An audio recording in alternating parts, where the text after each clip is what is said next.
When investigators entered the abandoned house, they found nothing but silence. Heavy, suffocating silence. The air felt charged, as though the walls themselves were holding their breath. But upstairs in a dimly lit studio, they discovered it. A journal filled with haunting confessions and a single painting. It showed a man's face, gaunt, wide-eyed, surrounded by shadows. There was no sign of the man who painted it, no sign of his family. Just the painting and 3 haunting words scrawled in the journal. It's already here. What happened in this house? And what did the artist mean by those words? This journal isn't for anyone but me. It's an anchor, a way to hold on to myself in this empty place. Well, here's the haunting story. We moved here for a fresh start. My wife Emily, our son Toby, and me. I thought it'd be good for us. The house, though old and weathered, has a charm, and the countryside is tranquil, almost too tranquil. No hum of the city, no voices, just wind and the groans of this old house. I thought the silence would be peaceful, but already it's crawling under my skin.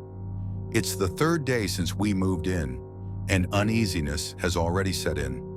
Today, Emily unpacked the last of the kitchen boxes. Toby ran around the yard, carefree. I should feel settled, but the house, it feels too big, like the walls are stretching to swallow us. Last night, as I drifted to sleep, I swear I heard footsteps on the 2nd floor. Emily said it's just the house settling. Old wood creaks. That's logical. But logic doesn't help when you feel watched in your own home. It's the 7th day. Something's wrong. This morning, the back door was wide open. I double-checked it last night.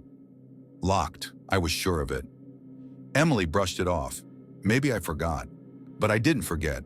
I'm not that careless. I told myself to let it go.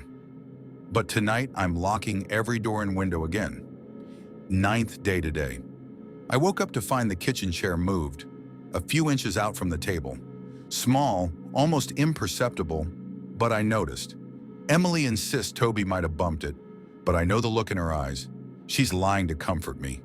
Toby woke up screaming last night. He says he saw someone outside his window. It's day 12. My studio was supposed to be my sanctuary, a place where I could lose myself in art. But today, something stopped me cold. The painting I'd been working on, abstract swirls of color, nothing more, wasn't the same. Faces stared back at me, twisted, shadowed, hollow, and one of them looked like Toby. I didn't paint that. Now the 14th day, the nights are unbearable. Footsteps, doors creaking open, whispered words in the dark. Emily tells me I'm imagining things, but her tone says otherwise.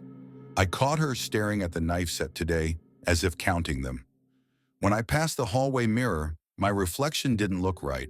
It wasn't me. It's day 18. I found something scribbled in my journal today, in my own handwriting. I don't remember writing it.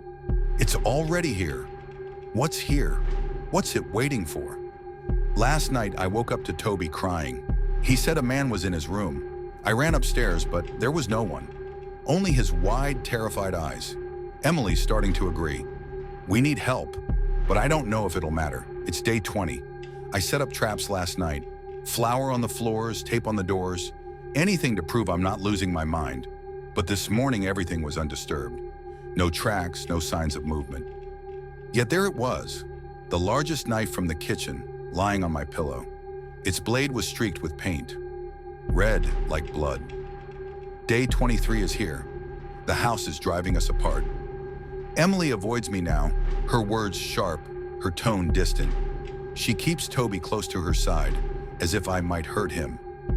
I can't sleep. When I close my eyes, I hear the whispers louder than ever. They say my name now, and they're not alone. Sometimes I hear Emily's voice, or Toby's, even when they're not around. I don't think I can leave. The house won't let me. 4 days have passed. Today I finished a self-portrait. I don't know how or why I started it, but there it is. My face pale and hollow, shadows creeping behind me, and at my side, a man, gaunt, with sunken eyes, his hand resting on Toby's shoulder. Emily won't look at it. She's afraid. So am I. Day 30. Emily and Toby are gone. I don't know if they left or if the house took them. I just know I woke up alone. There's a finality in the air, a weight pressing down on me. I hear the whispers constantly now. They tell me to stop fighting, to join them. Maybe I should.